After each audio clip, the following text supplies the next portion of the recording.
Annemi öldürmüş. Öyle dedin. Hiç uğraşma. Sen bu eve giremezsin Eşref Tek. Ne yapıyorsun ya? İhaneti affetmem. Kim olursa olsun. Affetmem diyen sendin. Gözü dönmüş bir katil miyim ben? Değil misin?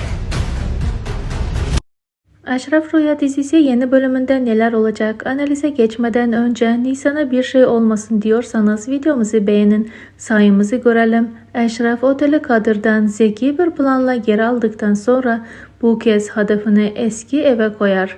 Kadir'e karşı resmen başlattığı savaşta yetimler İki cepheye bölünür. Eşref Kadir'e karşı kontrollü hareket etmeye çalışır fakat Sadık gözleri önünde can verince Eşref'in gözü döner. Kadir'le bir sonraki karşılaşmasında artık merhamete yer olmayacak. Eşref'in cinayet işlediğine dair görüntüler Selma'nın eline geçince Selma bu durumu kendi lehine kullanmaya karar verir.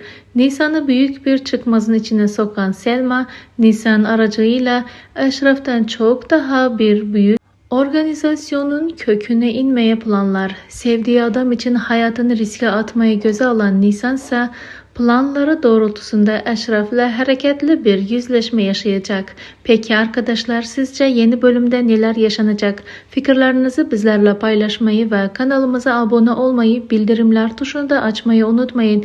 Yeni analizler en kısa sürede sizlere gelmeye devam edecek. Şimdilik hoşça kalın. Allah'a emanet olun.